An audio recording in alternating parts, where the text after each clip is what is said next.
এই যে তোমাকে বলছি, শুধু মাছ খেলে হবে? মাথাগুলো কি করব?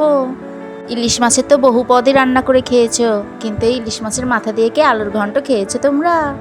আমি তো বাড়িতে ইলিশ মাছ আনলে মাছের মাথাগুলো সুন্দর করে কেটে কেটে পরিষ্কার করে ফ্রিজে রেখে দেই। তারপর ওই মাছের মাথা দিয়ে আমি সুন্দর করে আলুর ঘন্ট করি। শুধু কি তাকিয়ে তাকিয়ে দেখলে হবে, নাকি লাইক কমেন্ট আর শেয়ারও করতে হবে? আর চ্যানেলটা যে সাবস্ক্রাইব করার কথা বলি, সেটা কি তোমরা মনে রাখো না? অনেকটা বেলা হয়ে গেছে আজকে, কিন্তু কি রান্না করব সেটা আর বুঝতে পারছি না। হঠাৎ করে ফ্রিজ খুলে দেখি মাছের মাথাগুলো আমার দিকে ভ্যালভ্যাল করে তাকিয়ে আছে। তো আজকে সব রান্না বাদ দিয়ে আমি ইলিশ মাছের মাথা দিয়ে আলুর ঘন্ট করতে বসে গেলাম। এই ইলিশ মাছের মাথা দিয়ে শুধু যে আলুর ঘন্ট করা যায় তাই নয়, মিষ্টি কুমড়ো, চাল কুমড়ো, লাউয়ের ঘন্ট সব কিছুতেই ইলিশ মাছের মাথা দিলে পরে স্বাদ কিন্তু বেশিই ভালো লাগে। তো আমি 3 পিস ইলিশ মাছের মাথা নিয়ে নিয়েছি। এবার সুন্দর করে ওইগুলো মাঝখান থেকে অর্ধেক করে ফেলে নিয়েছি। এবার মাছের মাথাগুলো লবণ আর হলুদ দিয়ে চটকে চটকে মাখিয়ে রাখবো। এবার কিছু আলু সুন্দর করে বটিতে ছুলে নিয়েছি। মাছের মাথাগুলো হলুদ লবণ মাখিয়ে সাইড করে রেখে দেব। এবার একটা প্রেসার কুকারে সুন্দর করে আলুগুলো সিদ্ধ করতে দিয়ে দিয়েছি।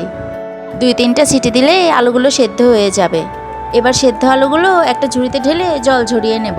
তারপর একটা গামলার ভিতরে নিয়ে নেব। এবার গরম অবস্থায় চামচ দিয়ে এইভাবে সুন্দর করে চটকে চটকে নেব।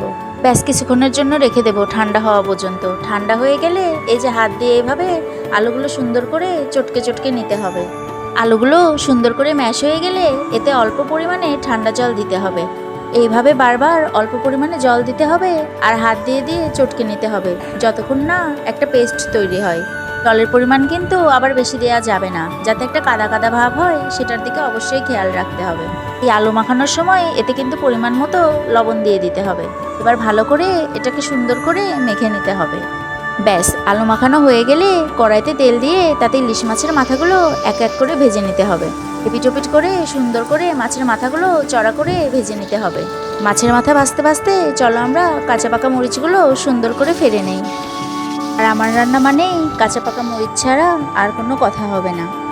তোমরা যে যতটুকু ঝাল খাও সেই পরিমাণে কিন্তু কাঁচামরিচ নিয়ে নেবে।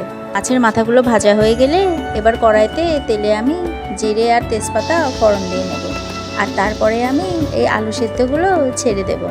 এবার কিন্তু বেশ ভালো করে নাড়াচাড়া করতে থাকবো। এটা কিন্তু সবসময় নাড়াচাড়ার উপরে রেখে দিতে হবে, না হলে কিন্তু তলা থেকে লেগে যাবে। কিছুক্ষণ নাড়াচাড়া করে এতে আমি ইলিশ মাছের ভাজা মাথাগুলো দিয়ে দেব। তারপরে অনেক সময় ধরে আমি একটা শুধু নাড়াচাড়া করব, যতক্ষণ না পর্যন্ত এটা একটু জল শুকিয়ে শক্ত ভাব হয়ে যায়। তোমরা চাইলে মাছের মাথাগুলো আস্তেও রেখে দিতে পারো, কিন্তু এর স্বাদটা বাড়ানোর জন্য মাছের মাথাগুলো কয়েকটা ভেঙে দিতে হবে।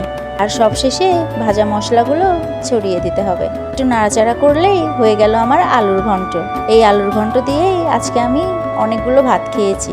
উফ, সেই টেস্টি ছিল গো। তোমরা কিন্তু আমার চ্যানেলটা সাবস্ক্রাইব করতে ভুলো না।